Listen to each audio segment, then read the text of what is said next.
लेखक D.H. Lawrence ने कहा है, काश हमारे पास 2 जीवन होते, पहला जिसमें हम गलतियां करते और दूसरा वो जिसमें हम उन गलतियों से लाभ उठा सकते। पर अफसोस कि हम जीवन का रिहर्सल नहीं कर सकते, हमें केवल एक ही जीवन मिलता है। निसंदेह आप अतीत को नहीं बदल सकते। हम सभी गलतियां करते हैं, हम सब गड़बड़ करते हैं, पर सवाल ये है कि हम कैसे बाकी के जीवन को यथासंभव बढ़िया बना सकते हैं। एक ऐसा उद्देश्य पूर्वक जीवन कैसे जी सकते हैं जो सचमुच संतुष्टिकर हो।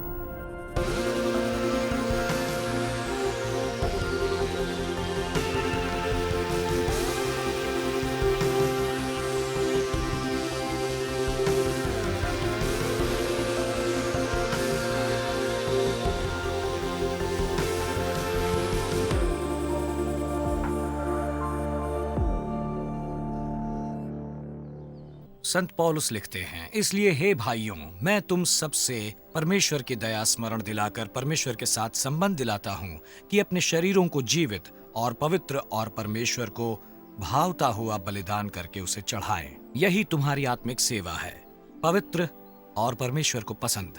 यही है हमारी आत्मिक सेवा।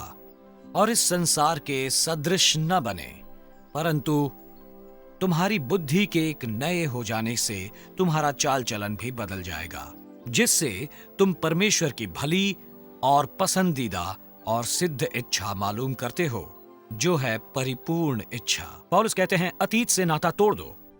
आइंदा इस दुनिया के रिवाजों के अनुकूल न बनो। दुनिया से उनका मतलब है वो दुनिया जिसमें परमेश्वर का स्थान नहीं। एक अनुवाद के अनुसार अपने आसपास की दुनिया को अपने जैसा बनने का दबाव ना डालने दें। दूसरे शब्दों में, अलग होने का साहस जुटाइए। मैं कभी किसी दबाव में आकर कुछ नहीं करती। जी हाँ, शायद अपना अधिकतर जीवन। जी हाँ, हर दिन। पर एक दिन मैं जब बार में था तो मेरा मित्र चाहता था हम क्लब जाएं, पर मैं घर जाना चाहता था और मैं घर जाकर सो गया। जब लोग मेरी तरफ देखते हैं मुझे चिंता होती है, मुझे बेचैनी होती है। मैं तो किसी प्रकार से अनुकूल बनने का दबाव नहीं अनुभव करता। मैं पूरे जी जान से अपना काम करता हूँ। लोग आपको किसी दूसरे की तरह देखते हैं और कहते हैं, हाँ तुम उसकी तरह या वैसा बर्ताव कर रहे हो। आपको कहना चाहिए, नहीं मैं जो हूँ सो हूँ। काम पर हाँ, पहले मित्रों के साथ ऐसा था, अब मैं जैसा हूँ वैसा रहता हूँ। मैं हमेशा अपनी जीवन की दिशा बदलने की कोशिश करती हूँ। अधिकतर मैं सफल नहीं होती, परंतु कोई बात नहीं, मैं उससे सीखती हूँ। मैं किसी के अनुरूप बनने की आवश्यकता नहीं अनुभव करता हूँ। मैं अलग नहीं बनना चाहती, मुझे घुल मिल के रहना पसंद है।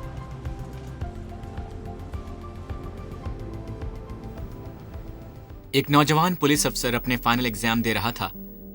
पर्चे में पहले कुछ सवाल काफी आसान थे, लेकिन फिर उसे एक ऐसा सवाल मिला जो कुछ इस तरह था। आप ड्यूटी पर हैं जब बगल की गली में गैस आपूर्ति भवन में धमाका होता है। छानबीन करने पर आप देखते हैं कि फुटपाथ में एक बड़ा गड्ढा बन गया है और वहीं बगल में एक वैन उल्टी पड़ी है। वैन में से शराब की तीव्र गंध आ रही है। उसमें मौजूद एक महिला और एक पुरुष दोनों जख्मी हैं। आप पहचान लेते हैं कि वो महिला आपके विभाग के इंस्पेक्टर की पत्नी है, जो इस वक्त अमेरिका गए हुए हैं। एक गुजरता हुआ कार चालक आपको मदद की पेशकश करता है और आप पहचान लेते हैं कि पुलिस को हथियारबंद डकैती के लिए उसकी दरकार है। अचानक पास वाले घर से एक अन्य व्यक्ति ये चिल्लाते हुए निकलता है कि उसकी पत्नी गर्भवती है और धमाके के सदमे ने प्रसव को सन्निकट बना दिया है। एक और व्यक्ति मदद के लिए चिल्ला रहा है क्योंकि धमाके की वजह से एक बगल की नहर में गिर गया है और उसे तैरना नहीं आता। थोड़े शब्दों में बताएं कि आप क्या कदम उठाएंगे। उस ऑफिसर ने 1 मिनट के लिए सोचा, अपना पेन उठाया और लिखा, मैं अपनी वर्दी उतार दूंगा और भीड़ में घुल मिल जाऊंगा। हम पर हर दिन जीवन में घुल मिल जाने के लिए बहुत दबाव होता है। एक आसान जीवन के लिए भीड़ में घुल मिल जाना, पर हमें भिन्न होने के लिए भिन्न दृष्टिकोण की आवश्यकता है। भिन्न होने का मतलब अजीब होना नहीं है। भिन्न धार्मिक भाषा बोलने या अजीब कपड़े पहनने की आवश्यकता नहीं है। स्वाभाविक व्यवहार करें, असली बने। जैसे कि ऑस्कर वाइल्ड ने कहा है, अपने जैसे बनो वरन तुम नकल ही कहलाओगे। यीशु दुनिया में आने वाले सर्वाधिक सच्चे और सामान्य मनुष्य थे और वो सर्वाधिक नैतिक मनुष्य थे। पौलुस कहते हैं, दुनिया के जैसे ना बनो। दूसरे शब्दों में, अतीत से आगे बढ़ो, उससे संबंध ना रखो। अपने जैसा स्वाभाविक बनना आखिरकार स्वतंत्र करता है। मैं आपके बारे में नहीं जानता, परंतु मेरे विचार से कई बार हम बदलाव से डरते हैं। आप शायद इसलिए अल्फा आए क्योंकि किसी मित्र या परिवार के सदस्य में बदलाव देखा। उनके जीवन की कोई बात आपको आकर्षक लगी और आप उसका कारण जानना चाहते हैं, पर साथ ही आप सोच रहे हैं, पता नहीं मैं वैसा बनूं या नहीं। वो बदलाव करने का क्या अर्थ होगा? परमेश्वर ये नहीं कह रहे कि आप अच्छी बातें त्याग दें। वो आपको जीवन के लिए सर्वोत्तम चाहते हैं। वो केवल ये चाहते हैं कि आप अपने जीवन का कूड़ा त्याग दें, ताकि आप उस सारे खजाने को प्राप्त कर सकें जो उन्होंने आपके लिए रखा है। एक खजाना जिसका पौलुस ने जिक्र किया है वो है सच्चा प्रेम। संत पौलुस कहते हैं प्रेम सच्चा होना चाहिए। प्रेम में एक दूसरे के प्रति समर्पण हो, दूसरों का अपने से अधिक सम्मान करो। उसके लिए यूनानी का शब्दांश शब्द है एनोपोक्रेटोस, जिसका मतलब है ढोंग के बगैर।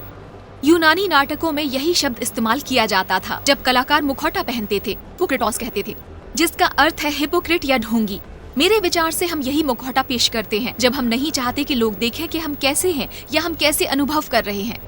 और हम अपनी सोशल मीडिया प्रोफाइल में यही करते हैं। कोई भी अपनी ऐसी फोटो नहीं लगाता जिसमें वो बुरा दिखता है। हम सबसे बढ़िया फोटो ढूंढते हैं, उसमें फेर बदल करते हैं, परंतु वो हमेशा असली नहीं होती। खतरा ये है कि यदि हम जीवन में भी यही करेंगे तो हमारे संबंध और दोस्ती बेहद ओछे और सतही होते हैं। परंतु हमें उसके लिए नहीं बनाया गया है, हमें अर्थपूर्ण संबंधों के लिए बनाया गया है। जब मुझे आखिरकार समझ में आया तो मैंने जाना कि यदि परमेश्वर मुझे वैसे स्वीकार करते हैं जैसी मैं हूँ, चाहे वो मेरे बारे में सभी बुरी बातें जानते हो, तब मैं शायद खुद को स्वीकार कर सकती हूँ। जब हम समझते हैं कि परमेश्वर हमें वैसे ही प्रेम करते हैं जैसे हम हैं, हम अपना मुखौटा गिराकर स्वाभाविक बन सकते हैं, हम असली बन सकते हैं, और वही परमेश्वर को प्रिय मनुष्य होने का अर्थ होता है। और जब ऐसा होता है आप लोगों के साथ असली संबंध अनुभव करने लगते हैं।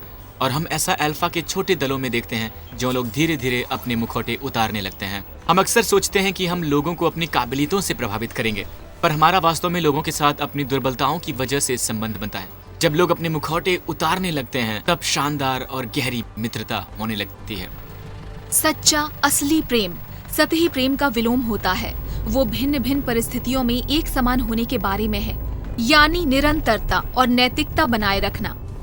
इसका मतलब है कि किसी के बारे में वही कहना जो किसी से कहते हैं, क्योंकि कई बार हमें प्रलोभन होता है कि लोगों के बारे में पीठ पीछे बातें करें, उनके बारे में निरर्थक बातें करें। सच्चे प्रेम का अर्थ है पाने से अधिक देने के मौके ढूंढना। ये जीवन के हर पक्ष में लागू होता है, सहवास के पक्ष में भी। परमेश्वर सबसे शानदार सर्जनकर्ता और डिजाइनर है, और उन्होंने सर्वाधिक शानदार भेंटें दी हैं। उन्होंने विवाह की भेंट भी दी है और सहवास की भी। सहवास परमेश्वर का ही विचार था। वो उससे हैरान नहीं होते, वो नाक चढ़ाकर ये नहीं कहते ना जाने इसके बाद क्या करेंगे। प्रसन्नता परमेश्वर की रचना है, ना कि शैतान की। शैतान उस सुंदर चीज को विकृत करना चाहता है जो परमेश्वर ने बनाई है। और बाइबल भी हमारी लैंगिकता की पुष्टि करता है। बाइबल में प्रेम और संभोग को समर्पित एक पूरा अध्याय है। वो हल्की संतुष्टि और तृप्ति जो उससे मिलती है। और सर्जनकर्ता और डिजाइनर हमें यही बताता है कि कैसे इसका पूरा आनंद लेना है, संतोष पाना है। बाइबल के संदर्भ में वो है वैवाहिक संबंधों में जीवन भर का समर्पण। यीशु ने उत्पत्ति में इसे दोहराया है। इसका कारण पुरुष और माता पिता को छोड़कर अपनी पत्नी के साथ मिला रहेगा और वो एक ही तन बने रहेंगे। दूसरे शब्दों में एक सार्वजनिक कार्य होता है छोड़ने और समर्पण करने का, एक हो जाने का। इब्रानी शब्द का अर्थ यही है, एक हो जाना। केवल शारीरिक जैविक ही नहीं बल्कि भावनात्मक, मानसिक, आत्मिक और सामाजिक रूप से भी। और मसीही संदर्भ में यही एक होने का संदर्भ होता है। और इसी संदर्भ में और आजादी है और आनंद भी है। वो रोमांचक है, उत्साही है और सुंदर भी है। वो सहवास और विवाह का आनंद भी है। सबसे सकारात्मक विचार है। दरअसल ये सर्वाधिक रूमानी विचार है और वो परमेश्वर की योजना है, उनका मकसद है। और सर्जनकर्ता कहते हैं ये रही सुंदर भेंट ये, परंतु इसमें गड़बड़ मत करना, क्योंकि ऐसा करके आप अपना ही नुकसान कर लेंगे। बहुत ही शक्तिशाली है। अनौपचारिक सहवास जैसा कुछ नहीं होता, कतई नहीं। कई बार मैं 2 कटआउट्स को चिपका कर ये बात समझाता हूं, एक जिस पर पुरुष की तस्वीर है, दूसरी पर महिला की। दोनों कटआउट्स को मैं चिपका देता हूं और फिर उसे अलग करके हम देखते हैं कितना दर्द होता है, इतना दर्द। हम अपने समाज में हर ओर दुखी लोगों को देखते हैं, वो जो आहत हैं। परमेश्वर नहीं चाहते कि आप दुखी हों, और इसलिए उन्होंने हमें ही है इसकी सुंदर तस्वीर दी है, चीजों को कैसे होना चाहिए, किस तरह। और खुशी की बात यह है कि इसमें कभी देर नहीं होती। परमेश्वर प्रेम करते हैं। हमारे ही समाज की तरह पौलुस जिस समाज को लिख रहे थे जहां परमेश्वर के मानक रखे नहीं जा रहे थे। और ये देखते ही पौलुस ने उन्हें अपराधी नहीं ठहराया। उन्होंने केवल इतना कहा, आइंदा ऐसे जीवन ना जिए, अब से भिन्न तरीके से जिए। आज ही से परमेश्वर क्षमा करते हैं। बात परमेश्वर के आपके लिए प्रेम की है, और इसीलिए परमेश्वर क्रूस पर आपके लिए मरे, ताकि आपको क्षमा मिले, ताकि उसे रद्द किया जा सके, ताकि यदि अतीत के कोई घाव हो तो वो चंगे हो जाएं। यीशु आपके जीवन में परिपूर्णता बहाल करना चाहते हैं और आपको एक नई शुरुआत देना चाहते हैं। आज आपके लिए वो नई शुरुआत हो सकती है। तो एक है सच्चा प्रेम, दूसरा खजाना है परमेश्वर के लिए उन्माद। रोमियो 12:11 में पौलुस लिखते हैं, प्रयत्न करें कि आलसी ना हो, आत्मिक उन्माद से भरे रहें, प्रभु की सेवा करते रहें, अपना आत्मिक उत्साह बनाए रखें। लंबे समय तक ऐसा करना महत्वपूर्ण है।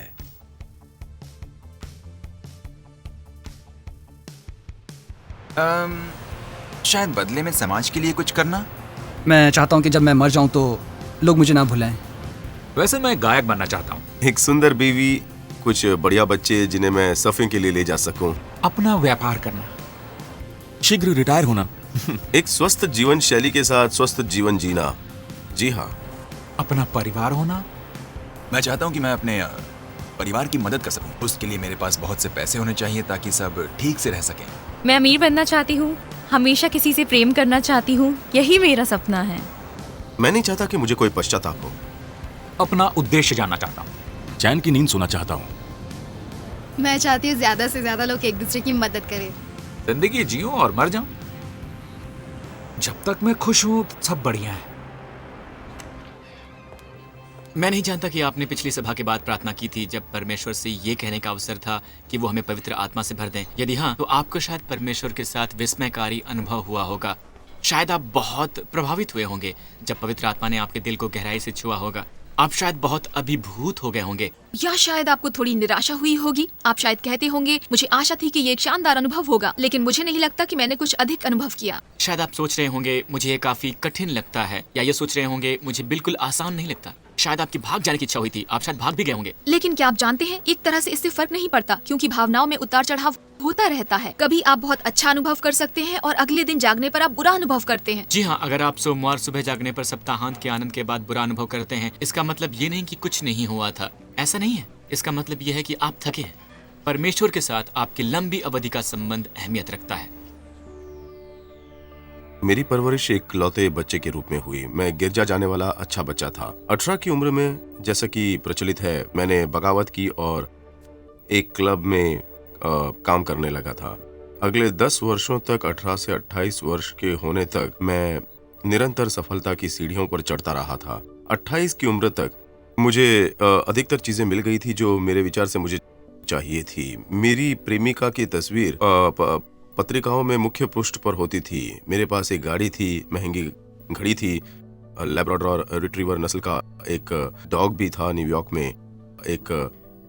मेरे घर में एक बड़ा पियानो भी था और मैं बहुत ही दुखी था। और मुझे कुछ जागरूक हुआ, कुछ ऐसा। मुझे ये सुझाव आया कि मुझे शायद कभी वहां से प्रसन्नता नहीं मिलेगी जहां मैं उसे ढूंढ रहा था। मुझे कभी लड़कियां पर्याप्त नहीं लगेंगी, कभी नशीले पदार्थ पर्याप्त नहीं होंगे, कभी भी दावतें पर्याप्त नहीं लगेंगी। मेरे विचार से वो नया नजरिया था। मैं विश्वास को नई नजरों से देखने के योग्य हुआ था। मैं यीशु से इतना बाध्य हुआ जो गरीबों की सेवा करते फिरते थे, दूसरों की देखभाल करते फिरते थे और एक नैतिक जीवन जीते थे। याकूब में एक वचन है जिसकी ओर मेरा ध्यान गया है। सच्चा धर्म है अनाथों और विधवानों और विधवाओं की उनके संकट के समय देखभाल करना और अपनों को दुनिया से दूषित ना होने देना। मैं दोनों में फेल था। मैंने न केवल पिछले 10 वर्षों में गरीबों के लिए कुछ नहीं किया था, बल्कि मैंने जीविका के लिए लोगों को दूषित किया था। मैंने एक महत्वपूर्ण कदम उठाया। मैंने अपनी सभी चीजों को बेच दिया और पश्चिम अफ्रीका में सेवा कर रहे डॉक्टरों के परोपकारी मिशन दल में शामिल हो गया जो एक बड़ी अस्पताल से काम करते थे। मैं उनका फोटोग्राफर बन गया। उन 2 वर्षों में मैंने बहुत कुछ देखा और एक चीज जिसने मेरा ध्यान केंद्रित किया था वो था लोगों का गंदा पानी पीना। आधे देश की सेहत के लिए बुनियादी जरूरतें भी पूरी नहीं हो रही थी। आधे देश के पानी पीने के लिए साफ पानी भी नहीं था। जब मैं न्यूयॉर्क लौटा तो मैं 30 वर्ष का हो चुका था और इस समस्या पर काम करने के लिए मैं बहुत ही प्रेरित हुआ। पानी की सेवकाई का निसंदेह मसीह के पास, परमेश्वर के पास मेरे लौटने के विश्वास के अनुभव से जन्म हुआ। पता है, मुझे विश्वास है कि पानी की सेवकाई परमेश्वर के दिल को प्यारी है। मैं मानता हूँ कि ऐसी दुनिया का विचार जहाँ सभी साफ पानी पीते हों बहुत ही बढ़िया है और हमारे पास परमेश्वर की भी यही इच्छा है और अपने कार्य द्वारा वो कर पाना एक बहुत ही शानदार आइडिया है। पिछले 9 वर्षों में हमने 9 लाख डॉक्टर एकत्र किए हैं। हमने विश्व भर में 55 लाख लोगों को साफ पानी उपलब्ध करवाया। सो हमने थोड़ा प्रभाव डाला है और सबसे महत्वपूर्ण यह है कि बिना पानी वाले लोगों की गिनती 1 अरब से 6,600 लाख तक आ गई है। इसके बारे में सोचने पर मुझे विचार आता है कि अपने कार्य के द्वारा परमेश्वर की सेवा करने की कोशिश ने मेरे जीवन में सब कुछ बदल दिया है। पौलुस कहते हैं अपने शरीरों को जीवित बलिदान की तरह चढ़ाएं। अब ये एक इच्छा का कार्य है, अपना सारा जीवन खुद को और परमेश्वर को पूर्ण अर्पित करते रहना। और उसका मतलब है परमेश्वर को अपनी सबसे बहुमूल्य चीज समय देना। जब कोई मसीह पर विश्वास करने लगता है, उसकी प्राथमिकताएं बदलती हैं और संबंध सबसे महत्वपूर्ण बनते हैं। सिर्फ लोगों के साथ संबंध नहीं, बल्कि परमेश्वर के साथ संबंध भी।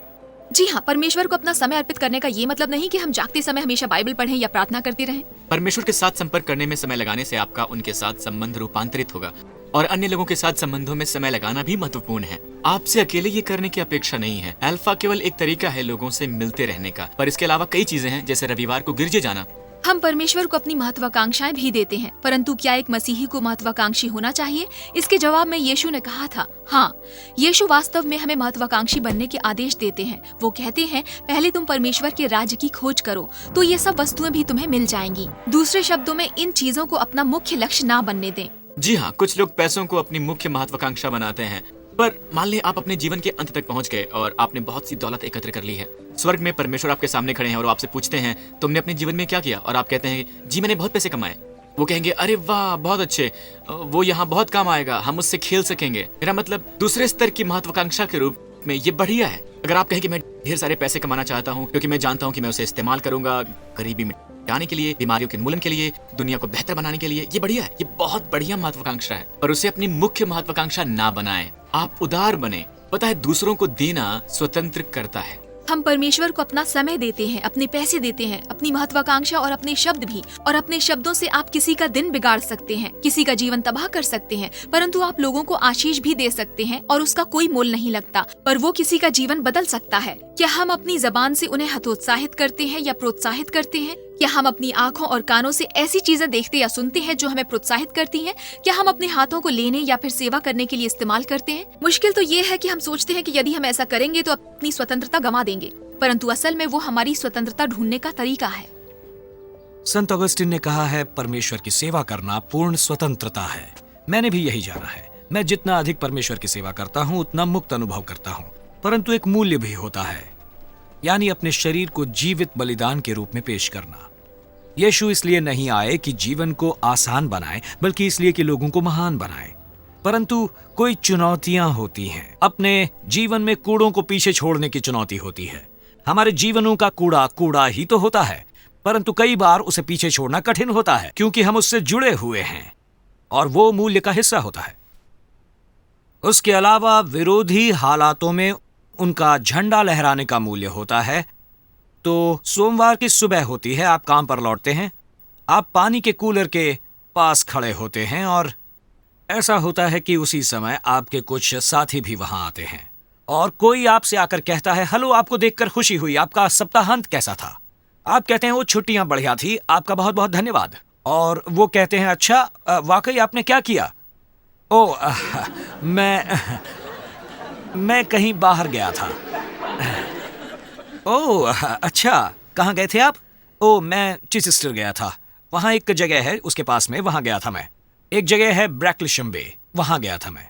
ओह ब्रैकलिशम बे, वो तो मैं जानता हूँ, मेरे माता पिता वहाँ रहते हैं। आप वहाँ कहाँ थे एग्जैक्टली? दरअसल हम वहाँ एक स्थान है रिचर्डसन, वहाँ हम छुट्टियाँ मनाने गए थे। वो एक तरह से हॉलिडे कैंप जैसा है। वाह, इस सप्ताहांत आप रिचर्डसन नामक स्थान पर छुट्टियों में कैंप मनाने गए। आप आखिर वहां क्या कर रहे थे? मैं एक कोर्स कर रहा हूं वहां।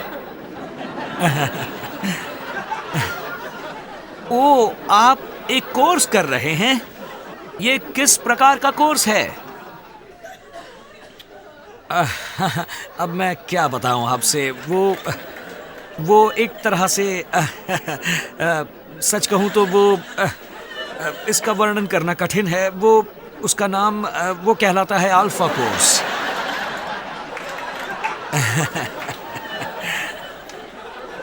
क्या आपने कहा अल्फा कोर्स? अल्फा कोर्स, मैंने इसके बारे में सुना है। मैंने इसके इश्तिहार वगैरह देखे हैं। तो जरा बताइए मुझे, क्या होता है दरअसल ये अल्फा कोर्स? कैसे वर्णन करूं इसका? दरअसल बुनियादी तौर पर ये है एक कोर्स जो है मसीही।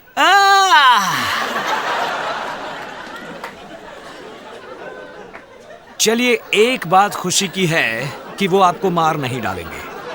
वो शायद आप पर हंसेंगे, पर इस मामले में वो और कुछ नहीं कर सकते। दुनिया में कुछ स्थानों पर वो शायद आपको मार डालें, पर यहाँ पर शायद वो सिर्फ आप पर हंसेंगे। परंतु क्यों? हमें ऐसा क्यों करना चाहिए? हम क्यों अपने शरीरों को जीवित बलिदान की तरह पेश करें? पौलुस कहते हैं, परमेश्वर की दया को याद करके, उस सब का ध्यान रख के जो परमेश्वर ने आपको दिया है। यीशु ने आपके लिए अपना जीवन कुर्बान किया। वो आपसे इतना प्रेम करते हैं कि आपके लिए जान दे दी, और हमें बदले में कहना है, प्रभु मैं आपको सब कुछ देता हूं, हर बात के लिए आप पर विश्वास करता हूं, अपने शरीर को जीवित बलिदान के रूप में पेश करता हूं मैं। पौलुस का कहना है कि जब आप ऐसा करते हैं, परमेश्वर की अपने जीवन के लिए इच्छा जानते हैं, उनकी अच्छी, सुखकर और परिपूर्ण इच्छा।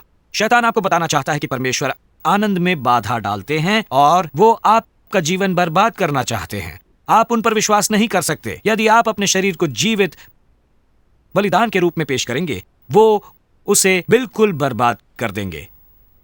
परंतु पौलुस कहते हैं, नहीं, वो अच्छा, सुखकर और परिपूर्ण है। आप परमेश्वर की अपने जीवन के लिए योजना में सुधार नहीं ला सकते, क्योंकि यीशु ने कहा, मैं आया हूं कि तुम्हें जीवन मिले और वो भी बहुतायत में मिले। और जब हम अपने शरीरों को जीवित बलिदान के तौर पर पेश करते हैं, हमें परमेश्वर की अच्छी, सुखकर और परिपूर्ण योजना पता चलती है। हम जीवन खोज लेते हैं, परिपूर्ण जीवन, बहुतायत से भरा हुआ जीवन, वो जिसकी हमने अपेक्षा की थी, यीशु का अनुकरण करने वाला जीवन। मैं गलत संगत में पड़ गया था और मैं गाड़ियां उड़ाने और घरों में चोरियां करने लगा। मेरी और मेरे फ्रेंड्स की बहुत नामी चोरों में गिनती होने लगी। हम लोग बहुत बदनाम हो चुके थे। मैं बड़े छुरे से लेकर छोटी छुरियां तक ले जाता था, अपनी कमर पर बांधकर, और मैं ऐसा व्यक्ति था जो यदि निकलता था तो उन्हें इस्तेमाल करता था। और एक दिन मैंने किसी के सिर में छुरा घोंप दिया। मैंने उसे छुरा घोंपा, लेकिन उसके दिल की बजाय उसके कंधे के ऊपर घोंप दिया, उसकी छाती के ऊपर और उसके कंधे पर, और वो जमीन पर गिर गया। तो मैं कत्ल के 2 प्रयासों के लिए भागता फिर रहा था। और उसके बाद जब मैं जेल गया तो मुझे कानून से बहुत घृणा थी और मुझे किसी का आदेश सहन नहीं होता था। मुझसे सहन नहीं होता था जब जेल के अफसर मेरी खिल्ली उड़ाते। जब मैं पेरोल पर बाहर गया, मुझे जेल का एक अफसर मिला और मैंने उसे छुरा घोंप दिया। इसके कारण मुझे अत्यधिक सुरक्षा वाली जेल में डाल दिया गया। मुझे एक छोटी कोठरी में रखा गया जहां किसी से कोई संपर्क नहीं था। एक छोटी खिड़की से मुझे खाना खिलाया जाता। उन्हें अपनी सुरक्षा के लिए ढाल इत्यादि पहननी पड़ती थी और बहुत समय तक वही मेरा जीवन था। मैं एक से दूसरी और दूसरी से तीसरी जेल में जाता रहा, परंतु आखिर में मैं लॉन्ग लॉर्टिन पहुंचा। और जब मैं वहां था, मैंने अल्फा कोर्स जाना शुरू किया। मैंने कभी उसके बारे में सुना नहीं था, ना ही उसके बारे में कुछ जानता था। मुझे बस याद है कि जब मैं वहां गया नीचे की तरफ और एक कुर्सी पर बैठा, तो मैंने सोचा कि ओह नहीं, ये तो एक मसीही कोर्स है और हम लोग हर हफ्ते वहां जाते और मैं बहस करता। मुझे याद है कि फादर मेरे पास आते थे और कहते थे, अच्छा मैं प्रार्थना करने से पहले कुछ वचन बोलूंगा। और उनमें से एक था कि हम में से कोई भी धर्मी नहीं है, हम सभी परमेश्वर की महिमा से वंचित रह जाते हैं। उसके बाद उन्होंने यीशु के बारे में कुछ वचन कहे और समझाया कि वे क्रूस पर क्यों मरे, वे पापियों के लिए मरे। फिर उन्होंने कहा प्रार्थना करो, तो मैंने ऐसा करना शुरू किया। मैंने कहा, हे परमेश्वर, परमेश्वर यदि आप सचमुच हैं, मेरे जीवन में आए, क्योंकि मुझे उससे घृणा है जो मैं हूं। पर कुछ हुआ नहीं। लेकिन उसके बाद जब मैं फादर से बात कर रहा था, मैंने अपने पेट में एक शक्ति का अनुभव किया और वो लगातार बढ़ती रही, बढ़ती रही, बढ़ती रही, बढ़ती रही। और मैं फिर बेकाबू होकर जोर जोर से रोने लगा। मैं सुबक रहा था। मैं बस,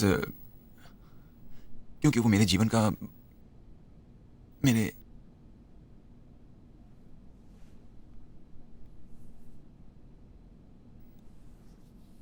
जीवन का बदलाव था। मैं जान गया था कि परमेश्वर थे और आज कोई इसे बदल नहीं सकता। उसके बाद मुझे उस हॉल से बाहर भागना याद है। लोग जान गए थे कि मैं एक मसीही बन गया था। मैंने वास्तव में उनकी 2 अन्य अल्फा कोर्सों में मदद की। उसके बाद मेरी रिहाई हो गई।